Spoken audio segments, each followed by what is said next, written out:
نحمده ونصلي على رسوله الكريم أما بعد فأعوذ بالله من الشيطان الرجيم بسم الله الرحمن الرحيم وإلى ثمود أخاهم صالحا قال يا قوم اعبدوا الله ما لكم من إله غيره وأنشأكم من الأرض واستعمركم فيها فاستغفروه ثم توبوا إليه إن ربي قريب مجيب وإلى ثمود أخاهم صالحا، اور ہم نے بھیجا قوم سمود کی طرف ان کے بھائی صالح علیہ السلام کو۔ قال یا قوم اعبدوا اللہ، حضرت نے فرمایا اے میری قوم عبادت کرو اللہ کی۔ ما لکم من الہ غیرہ، نہیں تمہارے لیے کوئی الہ اس کے علاوہ۔ وانشأکم من الارض، اسی نے پیدا کیا تمہیں زمین سے۔ واستعمرکم فیہا، اور آباد کیا تمہیں اس میں۔ فاستغفروہ، پس استغفار کرو اس سے۔ ثم توبوا الیہ، پھر رجوع کرو اس کی جانب۔ ان ربی قریب مجیب، بے شک میرا رب قریب ہے، دعاؤں کو قبول کرنے والا ہے۔ قالوا یا صالح قد كنت فینا مرجوا قبل هذا، قوم نے کہا اے صالح یقیناً تو تھا ہمارے درمیان امید باندھا ہوا اس سے پہلے۔ اتنہانا ان نعبد ما یعبد آباؤنا، کیا منع کرتا ہے تو ہمیں کہ ہم عبادت کریں ان کی جن کی عبادت کرتے تھے ہمارے باپ دادا۔ وَإِنَّنَا لَفِي شَكٍّ مِّمَّا تَدْعُونَا إِلَيْهِ مُرِيبٍ، اور بے شک ہم شک میں ہیں اس سے جس کی طرف تو ہمیں بلاتا ہے، تردد میں پڑنے والے شک میں۔ قال یا قوم، حضرت نے فرمایا اے میری قوم، ارأیتم ان کنت علی بینۃ من ربی، یہ تو بتاؤ نا اگر میں دلیل پر ہوں اپنے رب کی طرف سے۔ وآتانی منہ رحمہ، اور اس نے مجھے اپنی طرف سے رحمت دی ہو۔ فمن ینصرنی من اللہ، پس کون مدد کرے گا میری اللہ سے۔ ان عصیتہ، اگر میں نافرمانی کروں اس کی۔ فما تزیدوننی غیر تخسیر، پس تم نہ بڑھاؤ گے مجھے سوائے نقصان کے۔ ویا قوم، اور اے میری قوم، ھذہ ناقۃ اللہ، یہ اللہ کی اونٹنی ہے۔ لکم آیۃ، تمہارے لیے نشانی ہے۔ فذروها تأکل فی ارض اللہ، پس چھوڑو اسے تاکہ وہ کھائے اللہ کی زمین میں۔ ولا تمسوها بسوء، اور مت چھوؤ سو تکلیف کے ساتھ۔ فیأخذکم عذاب قریب، پس پکڑے گا تمہیں عذاب قریب آنے والا۔ فعقروها، پس پاؤں کاٹ ڈالے انہوں نے اونٹنی کے۔ فقال تمتعوا فی دارکم ثلاثۃ ایام، حضرت نے فرمایا نفع اٹھاؤ اپنے گھروں میں 3 دن تک۔ ذالک وعد غیر مکذوب، یہ وہ وعدہ ہے جس میں کوئی جھوٹ نہیں۔ فلما جاء امرنا، پس جب ہمارا امر آ گیا۔ نجینا صالحا والذین آمنوا معه برحمت منا، نجات دی ہم نے صالح علیہ السلام کو اور ان لوگوں کو جو ایمان لائے اس کے ساتھ اپنی رحمت سے۔ ومن خزی یومئذ، اور اس دن کی رسوائی سے۔ ان ربک هو القوی العزیز، بے شک آپ کا رب قوت والا غلبے والا ہے۔ وَأَخَذَ الَّذِينَ ظَلَمُوا الصَّيْحَةُ، اور پکڑ لیا ظالموں کو چیخ نے۔ فَأَصْبَحُوا فِي دِيَارِهِمْ جَاثِمِينَ، پس ہو گئے اپنے گھروں میں اوندھے پڑے ہوئے۔ كَأَن لَّمْ يَغْنَوْا فِيهَا، گویا کہ وہ ان میں کبھی آباد ہی نہ ہوئے۔ الا ان ثمود کفروا ربهم، خوب سن لو بے شک ثمود نے کفر کیا اپنے رب سے، الا بعدا لثمود، خوب سن لو کہ لعنت ہے قوم ثمود کے لیے۔ سبحان ربک رب العزة عما یصفون وسلام علی المرسلین والحمد للہ رب العالمین۔ اللهم صل على محمد وعلى آل محمد كما صليت على إبراهيم وعلى آل إبراهيم إنك حميد مجيد۔ اللهم بارك على محمد وعلى آل محمد كما باركت على إبراهيم وعلى آل إبراهيم إنك حميد مجيد۔ معزز سامعین، سورہ ہود کا چھٹا رکوع آیات نمبر 61 سے لے کر 68 تک آپ کے سامنے تلاوت کی ہیں۔ اللہ رب العزت ان کے مطابق صحیح بیان کی توفیق عطا فرمائے اور ہمیں قرآن و سنت پر عمل کرنے کی توفیق عطا فرمائے۔ گزشتہ سبق میں آپ حضرات نے حضرت ہود علیہ السلام کا واقعہ سنا۔ حضرت ہود علیہ السلام اپنی قوم کے پاس گئے اور ان کو اللہ کی عبادت کی طرف بلایا، بجائے اس کے کہ قوم ان کی دعوت پر غور کرتی۔ قوم نے کہا کہ ہمارے معبودوں نے آپ کو یہ اذیت دی ہے کہ آپ ایسی باتیں کر رہے ہیں۔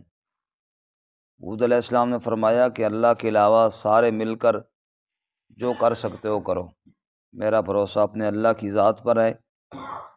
بہرکیف قوم نے نہ مانا، آخر اللہ تعالیٰ نے قوم ہود یعنی عاد کو تباہ و برباد کیا۔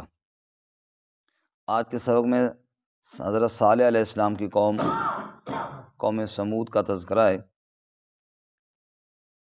واقعہ اس سے پہلے بھی آپ نے کئی مرتبہ پڑھا اور سنا ہے۔ رب العالمین نے حضرت صالح علیہ السلام کو قوم سمود کی طرف رسول بنا کر کے بھیجا، تو قوم سمود بھی قوم عاد کی طرح شرک میں مبتلا تھی۔ حضرت صالح علیہ السلام نے ان کو اللہ کی عبادت کی طرف بلایا، شرک سے منع کیا۔ قوم نے کہا جی ہمارے باپ دادا جن کی عبادت کرتے تھے ہم کیسے چھوڑ سکتے ہیں، آپ کوئی نشانی لائیں، کوئی معجزہ لائیں جسے دیکھ کر ہم مان جائیں۔ چنانچہ ان کے مطالبے پر پتھر سے اونٹنی نکالی گئی، اور اس کے بعد ان کو کہا گیا کہ یہ اونٹنی چونکہ اللہ تعالیٰ نے خرق عادت پتھر سے نکالی ہے، اب تمہارے لیے ہے آزمائش، تمہارے مطالبے پر آئی ہے نا، تو ایک دن پانی یہ پیے گی اور ایک دن تمہارے جانور پئیں گے، باقی جس کی فصل سے جہاں سے مرضی یہ گھاس کھائے کوئی روکے گا نہیں۔ اب یہ بات ان کے لیے آزمائش بن گئی۔ بالآخر انہوں نے تنگ آ کر اونٹنی کو مار ڈالا۔ جب اونٹنی کو مارا، اس کے پاؤں کاٹے، تو پھر اللہ تعالیٰ کا عذاب آیا کہ پہلے کہہ رہے تھے کہ کوئی نشانی آئے تو ہم مان لیں گے، اور جب نشانی آئی ہے تو پھر اس کے ساتھ یہ اشر کر رہے ہو، حد سے بڑھ گئے۔ پھر اللہ تعالیٰ نے پوری قوم کو تباہ و برباد کیا چیخ کے ذریعے۔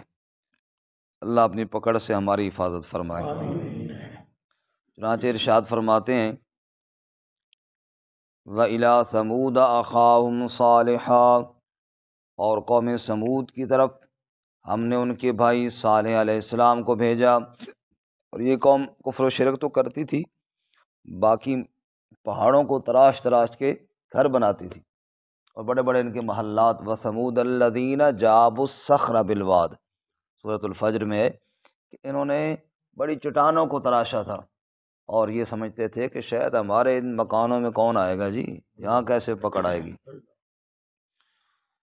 اللہ اکبر، جیسے بھی سمجھتے ہیں جناب بھی جب بھی زلزلے آتے ہیں کچے مکان گرتے ہیں، جی ہماری بلڈنگیں کب گریں گی؟ جب اللہ تعالیٰ کی پکڑ آئی، وہ بڑی بڑی بلڈنگیں ایسے ملیا میٹ ہوئیں کہ نام و نشان ہی مٹ گیا۔ ایسے وہ بھی یہ سمجھتے تھے کہ ہمارے محلات باشو پورے پورے پہاڑ ہم نے تراشے ہوئی ہیں، یہاں پر کیسے آئے گا عذاب۔ وَإِلَىٰ ثَمُودَ أَخَاهُمْ صَالِحًا، اور ہم نے قوم سمود کی طرف ان کے بھائی صالح علیہ السلام کو رسول بنا کر بھیجا۔ قال یا قوم اعبدوا اللہ، حضرت نے فرمایا اے میری قوم عبادت اللہ کی کرو، ما لکم من الہ غیرہ، تمہارے لیے کوئی الہ نہیں اس کے علاوہ، الہ اور معبود صرف کون ہے؟ اللہ۔ وَأَنشَأَكُم مِّنَ الْأَرْضِ، معبود وہ ہے جس نے تمہیں زمین سے پیدا کیا، جی زمین میں سے اللہ تعالیٰ نے غلے اور اناج نکالے، غلے اور اناج کھانے والوں نے کھائے، انہی سے اللہ تعالیٰ نے خون بھی بنایا، گوشت بھی بنایا، پیشاب پاخانہ بھی بنا، بلغم اور تھوک بھی بنا، اور نطفے کا وہ قطرہ بھی بنا جس سے اللہ نے انسان کو بنانا تھا۔ اس لیے اللہ تعالیٰ دوسری جگہ فرماتے ہیں نا فَلْيَنظُرِ الْإِنسَانُ مِمَّا خُلِقَ خُلِقَ مِن مَّاءٍ دَافِقٍ يَخْرُجُ مِن بَيْنِ الصُّلْبِ وَالتَّرَائِبِ، اے انسان تو غور تو کرنا، تجھے اللہ تعالیٰ نے پیدا کیسے کیا ہے؟ ایک قطرے سے اللہ نے انسان بنایا، ایک اللہ تعالیٰ نے تیرے باپ کی صلب سے نکالا، دوسرا تیری ماں کی چھاتی سے نکالا، ثم جعلناہ نطفۃ فی قرار مکین، پھر اللہ تعالیٰ نے اس قطرے کو ایک محفوظ مقام میں رکھا جہاں اللہ کے علاوہ کوئی دیکھنے والا کوئی نہیں۔ یخلقکم فی بطون امہاتکم خلقا من بعد خلق فی ظلمات ثلاث، تین اندھیروں کے اندر تیرے رب نے تیری صورت کو بنایا، سبحان اللہ۔ ثم خلقنا النطفۃ علقہ، پھر نطفے کا اللہ نے لوتھڑا بنا دیا، فخلقنا العلقۃ مضغہ، پھر لوتھڑے کی اللہ نے بوٹی بنا دی، فخلقنا المضغۃ عظاما، پھر بوٹی کی اللہ تعالیٰ نے ہڈی بنائی، فکسونا العظام لحما، پھر ہڈی پر اللہ تعالیٰ نے گوشت چڑھایا، ثم انشأناہ خلقا آخر، پھر اس کے اندر نقش و نگار بنائے، آنکھیں بن گئیں، کان بن گئے، ہاتھ بن گئے، قدرت کا روح اس کے اندر ڈال دیا گیا، فتبارک اللہ احسن الخالقین، پیدا کرنے والا وہ اللہ ہے جس نے انسان کو خوبصورت کر کے بنایا، وہی برکتیں دینے والا بھی ہے۔ پنجابی کے شاعر کہتا ہے مٹی کو لو نطفہ بنیو، پھر جونک تے جونکوں بوٹی، وقت مقرر وچ شکم مائی دے، تیری صورت بنی جلوٹی، پھر بچہ بنیو باہر آیوں، بنی پھریں لنگوٹی، پھر شیر جوانا پھر بڑھڑا ہویوں، ٹر نہ سکیں بن سوٹی، دنیا تا عاقب گنوا لئی ساری، رب آخرت نہ کرے کھوٹی۔ فرمایا غور کر تو آیا کیسے اور جا کدھر آئے؟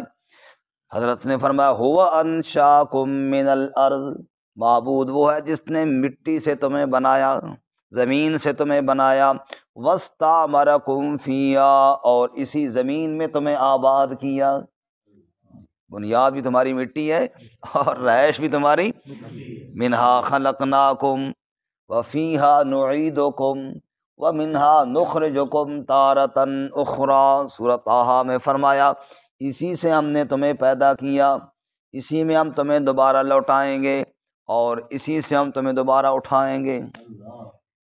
فرمایا واستعمرکم فیہا، اللہ نے اسی میں تمہیں آباد کیا ہے، فاستغفروہ، اس اللہ سے استغفار کرو، معافی مانگو، توبہ کرو، ثم توبوا الیہ، پچھلی غلطیوں پر نادم ہو جاؤ، اب آئندہ رجوع کرو اللہ کی طرف، یا اللہ تو ہی معاف فرما، تیرے بغیر کوئی معبود نہیں ہے، ان ربی قریب مجیب، بے شک میرا رب بڑا قریب ہے، دعاؤں کو قبول کرنے والا ہے۔ اخلاص کے ساتھ توبہ تو کرو نا، اللہ فوراً دعاؤں کو قبول فرما لے گا۔ حضرت نے کتنے خوبصورت انداز میں دعوت دی، لیکن قوم کا جواب، قالوا یا صالح، کہنے لگے اے صالح، قد کنت فینا مرجوا قبل ھذا، یقیناً تیرے اوپر ہمیں بڑی امیدیں تھیں، تو ساری امیدیں تو پانی پھیر دیتا، قد کنت فینا مرجوا قبل ھذا، اس سے پہلے تو بڑا امید باندھا ہوا تھا، اتنہانا ان نعبد ما یعبد آباؤنا، کیا تو ہمیں روکتا ہے اس سے کہ ہم عبادت کریں جن کی ہمارے باپ دادا عبادت کرتے رہے۔ ہم نے سوچا تھا تو بڑا ہوگا، باپ دادا کا نام مزید روشن کرے گا، تو نے تو الٹا باپ دادا کے دین کو ہی چھوڑ دیا اور ہمیں بھی کہہ رہا ہے کہ چھوڑو۔ بڑی امید تھی تیرے اوپر صالح، تو نے تو ہمیں پریشانی کر دیا۔ وَإِنَّنَا لَفِي شَكٍّ مِّمَّا تَدْعُونَا إِلَيْهِ مُرِيبٍ، اور بے شک ہمیں بڑا شک ہے جو اس دعوت سے جس کی طرف تو ہمیں بلاتا ہے، اور مریب بڑا گہرا شک ہے، معمولی شک نہیں، بہت بڑا شک ہے کہ تو نبی ہے بھی صحیح یا نہیں، نعوذ باللہ من ذالک۔ ہم نے سوچا تھا تو بڑا ہوگا کہ ہماری مزید اس کفر و شرک میں ہمارے ساتھ تعاون کرے گا، تو الٹا ہمارے لیے رکاوٹ بن رہا ہے۔ اللہ اکبر۔ پکھر کے علاقے میں دلے والا گاؤں ہے، وہاں پہ میں رہا ہوں کچھ عرصہ، تو وہاں ایک مولوی صاحب ہیں، ابھی بھی ہیں، اللہ تعالیٰ ان کو صحت سلامتی عطا فرمائے، بڑے بزرگ عالم ہیں۔ ان کے بارے میں سنا ہے کہ وہ ان کے والد صاحب کا نا بہت بڑا کاروبار تھا لکڑیوں کا، بڑے ٹال ہو گئے، وہ عالم بن کے آئے تو بڑے مالدار تھے ان کے والد صاحب، انہوں نے بہت بڑی دعوت کی علاقے میں نا، بڑے کھانے شانے دیے، جمعہ کا دن تھا، میرا بیٹا عالم بنا ہے اور جمعہ بھی پڑھائے گا، اور جناب بہت لوگ جمع کیے، تو سارا جہان جمع تھا، تو مولوی صاحب نے جو بیان کیا نا پہلے دن، تو انہوں نے زکوٰۃ کے موضوع پر بیان کیا، اور اس میں یہ بھی کہا کہ کاروبار چاہے لکڑ کا ہو اس پر زکوٰۃ ہوتی ہے۔ والد صاحب تو تب گیا، کو تینوں اس واسطے پڑھایا، برادری اس واسطے اکٹھی کی تھی بھی تو آنے نہ رندہ میرے سر تے ہی رکھے۔ میں نے سوچا تھا تو بڑا آیا ہے، چلو جناب تو جمعہ شمع پڑھائے گا، ادھر کاروبار بھی چلتا رہے گا، تو نے آتے ہی جناب مسئلہ وہ بیان کر دیا کہ زکوٰۃ دے، پچھلی ساری بھی دیں، اور یہی حال ہوا صالح علیہ السلام کی قوم کے ساتھ۔ ہم نے سوچا تھا کہ تو بڑا ہوا ہے کہ تو مزید ہمارے ساتھ جناب کفر و شرک میں تعاون کرے گا، تو الٹا ہمیں بھی روک رہا ہے، بڑی امید تھی ہمارے۔ غلط امید نہیں رکھنی چاہیے نا کسی پر، اچھے آدمی پر غلط امید رکھنا کیا ہے؟ غلط ہے۔ یہی بات ہوا، ہمیں بڑی امید تھی صالح، اور تو نے یہ کیا کر دیا؟ اب حضرت نے فرمایا، قال یا قوم، اے میری قوم، ارأیتم، یہ تو بتاؤ نا، ان کنت علی بینۃ من ربی، اگر میں رب کی جانب سے دلیل پر ہوں پھر کیا خیال ہے تمہارا؟ بھائی اگر میں اپنی طرف سے بات کروں پھر تو ٹھیک ہے، سوچی جا سکتی ہے، لیکن اگر میں اپنی طرف سے نہیں بول رہا، میں اللہ کی طرف سے بول رہا ہوں، پھر تمہارا کیا خیال ہے؟ ان کنت علی بینۃ من ربی، اگر میں رب کی جانب سے دلیل پر ہوں، وآتانی منہ رحمتا، اور اللہ نے مجھے اپنی طرف سے رحمت عطا فرمائی، یعنی اللہ نے تاج نبوت کو میرے سر پر سجایا، فمن ینصرنی من اللہ ان عصیت، یہ بتاؤ کون میری مدد کرے گا اللہ سے کے عذاب سے اگر میں نے اس کی نافرمانی کی؟ تو میں تو اپنی مرضی سے نہیں بول رہا، کس کی مرضی سے بول رہا ہوں؟ اللہ۔ تم مجھے روک رہے ہو، اگر میں رک جاؤں تمہارے کہنے پر تو اللہ کے عذاب سے مجھے کون بچائے گا؟ فما تزیدوننی غیر تخسیر، تو تم تو مجھے سوائے نقصان کے اور کچھ نہ بڑھاؤ گے، تم تو میرا نقصان کرنا چاہتے ہو، مجھے اللہ تعالیٰ کے عذاب میں مبتلا کرنا چاہتے ہو۔ اللہ نے ایک ذمہ داری میرے ذمہ لگائی ہے، اگر میں تمہارے کہنے پر اس کو چھوڑ دوں تو میں خود اللہ کا مجرم نہیں بنوں گا، اس لیے میں تو اللہ سے ڈرتا ہوں، تم مجھے کس نقصان میں ڈالنا چاہ رہے ہو؟ ان کا جی ہم کیسے مانے کہ آپ اللہ کا نبی ہیں؟ پتہ تو کچھ چلے نا۔ فرمایا یا قوم ھذہ ناقۃ اللہ، یہ اللہ کی اونٹنی ہے، لکم آیتن، تمہارے لیے نشانی بن کر آئی ہے۔ بھلا پتھروں سے اونٹنیاں بھی کبھی نکلی؟ لیکن جب میرا رب چاہے تو نکل آتی ہیں۔ اللہ تعالیٰ ضابطوں کا پابند نہیں، ضابطے سارے اللہ کے پابند ہیں۔ اب اونٹنی نکل آئی، یہ بہت بڑی نشانی تھی نا۔ فرمایا اب یہ دھیان کرنا کہ اس کو روکنا نہیں، کسی کے فصل میں کسی کے کھیت میں جا کر چارہ کھائے کوئی نہ روکے۔ فَذَرُوهَا تَأْكُلْ فِي أَرْضِ اللَّهِ، چھوڑو اسے یہ کھاتی پھرے اللہ کی زمین میں۔ یہ ہے ناقۃ اللہ اور یہ ہے ارض اللہ۔ ارض اللہ میں ناقۃ اللہ کو کوئی نہ روکے، اللہ کی اونٹنی ہے اور یہ اللہ کی زمین ہے، کوئی یہ نہ کہے کہ میری زمین ہے میرے فصل میں، نہ، اس کو اب کھانے دو۔ اب کیونکہ ہم خود دیہاتی آدمی ہیں، دیہاتوں میں آپ جانتے ہیں بھائی کسی کی فصل میں نا کوئی بکری بھی منہ مار جائے نا تو لوگ اس پر لڑ پڑتے ہیں، بعض دفعہ اتنے جناب غصے ہو جاتے ہیں اور جناب بڑی بڑی لڑائیاں ہو جاتی ہیں، کیوں جی بھائی تیری بکری تھے آئی کیوں، جناب تیری گائے نے ادھر منہ مارا کیوں ہے، وہ فصل نظر نہیں آتی، وہ بیچارہ معذرت بھی کرے یار میں نے کوئی جان بوجھ کے تو نہیں چھوڑی، لیکن پھر بھی لڑائیاں ہو جاتی ہیں۔ اب وہ تھی ناقۃ اللہ، ماشاء اللہ ٹھیک ٹھاک کھاتی تھی، اور پھر آزمائش تھی نا ان کے لیے، وہ جناب جائے اور آدھا فصل ہی چٹ کر جائے۔ اب وہ بڑے پریشان کہ یار یہ معجزہ تو ہم نے مانگا ہے لیکن یہ تو مسئلہ خراب ہو گیا، اب کرے تو کرے کیا۔ اب یہ ہوتی ہے آزمائش۔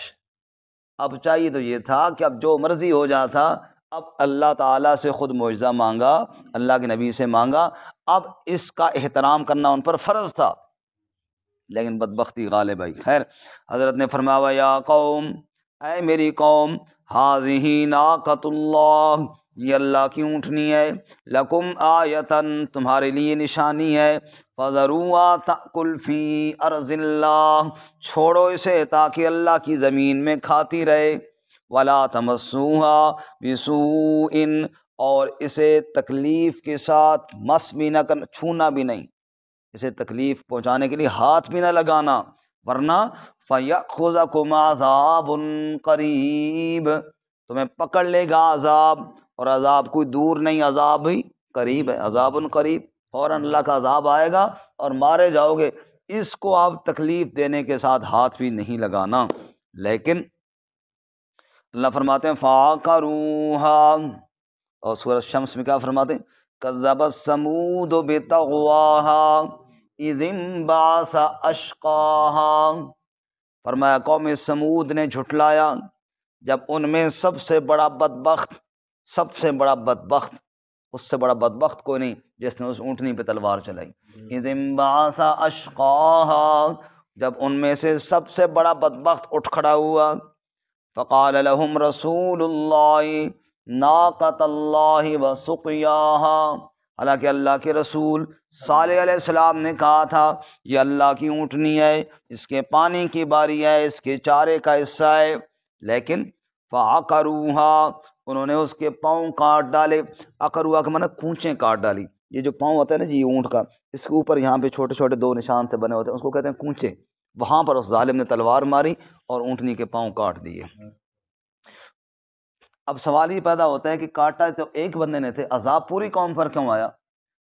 تو وجہ یہ ہے کہ وہ ایک بندہ پوری قوم کے مشورے سے کھڑا ہوا، چاہتے سب یہی تھے، رضا سب کی یہی تھی، تلوار تو ایک نے مارنی تھی نا پاؤں پہ، سارے تو کٹھی تلواریں نہیں مار سکتے تھے، لیکن مشورہ سب کا یہی تھا، سب یہی چاہتے تھے۔ فَعَقَرُوهَا، پس انہوں نے پاؤں کاٹ ڈالے، فَقَالَ تَمَتَّعُوا فِي دَارِكُمْ ثَلَاثَةَ أَيَّامٍ، حضرت نے فرمایا نفع اٹھا لو اپنے گھروں میں 3 دن تک کے لیے، 3 دنوں کی مہلت ہے تمہیں، اب عذاب آنے والا ہے۔ ذالک وعد غیر مکذوب، یہ وہ وعدہ ہے جس میں کوئی جھوٹ نہیں، یہ بالکل پورا ہو کر رہے گا، اس میں کوئی جھوٹ نہیں ہے، 3 دنوں بعد اللہ کا عذاب آ جائے گا۔ اللہ فرماتے ہیں فلما جاء امرنا، بس جب ہمارا امر آ گیا، ہمارا حکم آ گیا، نجینا صالحا والذین آمنوا معه، ہم نے نجات دی صالح علیہ السلام کو اور ان لوگوں کو جو ان کے ساتھ ایمان لائے تھے۔ اچھا نجات ملی تو کیسے ملی؟ فرمایا برحمت منا، نجات ہماری رحمت سے ملی۔ نجات کس سے ملی بولو جی؟ اللہ کی رحمت سے، برحمت منا، ہماری رحمت سے ملی۔ کوئی بندہ اپنے اعمال پہ ناز نہ کرے، کوئی بندہ یہ نہ کہے میں بڑا نمازی ہوں لہذا میں جنت میں جاؤں گا، میں بڑا ذکر کرتا ہوں میں جنت میں جاؤں گا، میں نے بڑی خیراتیں کر لی ہیں، میں بڑا حاجی ہوں، میں بڑا نمازی ہوں، میں جنت میں جاؤں گا۔ فرمایا نہیں نہیں، اللہ فرماتے میری رحمت کے بغیر کسی کے لیے نجات ممکن نہیں۔ فرمایا نجات دی برحمت منا، اپنی رحمت کے ساتھ نجات دی، ومن خزی یومئذ، اور اس دن کی رسوائی سے بھی ہم نے بچا لیا، اس دن کی ذلت سے بھی ہم نے بچا لیا۔ یہ تو ہم نے اپنے بندوں کو بچایا، لیکن ان کا کیا ہوا؟ فرمایا ان کا تو وہی ہونا تھا جو قوت والے رب کا فیصلہ تھا. ان ربک هو القوی العزیز، بے شک تیرا رب قوت والا بھی ہے، غلبے والا بھی ہے. اس کائنات میں امر چلتا ہے تو میرے اللہ کا چلتا ہے، اقتدار چلتا ہے تو میرے اللہ کا چلتا ہے. للہ الامر من قبل و من بعد. دوسری جگہ اللہ فرماتے ہیں اللہ ہی کا امر ہے، کل بھی اور آج بھی، ہر وقت دھرتی پر حاکم حقیقی صرف میرے اللہ کی ذات ہے، جو وہ چاہے سو ہو جاتا ہے. اس لیے اللہ کیا دعا سکھاتے اپنے محبوب کو، قل اللہم مالک الملک تؤتی الملک من تشاء وتنزع الملک ممن تشاء وتعز من تشاء وتذل من تشاء بیدک الخیر انک علی کل شیء قدیر. کہہ دیجئے اے اللہ تو ہی ملک کا مالک ہے، جس کو چاہتا ہے ملک دیتا ہے، جس سے چاہتا ہے ملک چھین لیتا ہے، جس کو چاہتا ہے عزت دیتا ہے، جس کو چاہتا ہے ذلیل کر دیتا ہے. بیدک الخیر، ساری خیریں تیرے ہی ہاتھ میں ہیں. انک علی کل شیء قدیر، بے شک ہر چیز پر قدرت رکھنے والی ذات بھی تیری ہی ہے. اس لیے فرمایا ان ربک هو القوی العزیز، بے شک تیرا رب وہ قوت والا بھی ہے، غلبے والا بھی ہے. وَأَخَذَ الَّذِينَ ظَلَمُوا الصَّيْحَةَ، قوم سمود کے ساتھ کیا ہوا؟ وَأَخَذَ الَّذِينَ ظَلَمُوا الصَّيْحَةَ، پکڑ لیا ظالموں کو چیخ نے. فَأَصْبَحُوا فِي دِيَارِهِمْ جَاثِمِينَ، پس ہو گئے اپنے گھروں میں گھٹنوں کے بل پڑے ہوئے، اوندھے پڑے ہوئے. سو ایک ہی چیخ اللہ تعالیٰ کی طرف سے، فرشتے نے ایسی زور کی ماری، دل پھٹ گئے، کلیجے پھٹ گئے، اور الٹے پڑے ہوئے تھے سب اپنے گھروں میں. پوری بستی کو اللہ نے برباد کیا. کَأَن لَّمْ يَغْنَوْا فِيهَا، مکان تو تھے مکین کوئی نہ رہے. کَأَن لَّمْ يَغْنَوْا فِيهَا، گویا کہ ان بلڈنگوں میں کبھی کوئی رہا ہی نہیں ہے، کھنڈرات بنا دیے، ویران کر کے رکھ دیا. الا ان ثمود کفروا ربهم، لوگوں سنو قوم سمود نے اپنے رب سے کفر کیا تھا، یہ کفر کی سزا ملی. الا بعدا لثمود، سنو بعد کا معنی دوری، خوب سن لو دوری ہے، یعنی رحمت سے دوری اور لعنت کا قرب ہے قوم سمود کے لیے. اللہ تعالیٰ اپنی پکڑ سے محفوظ فرمائے.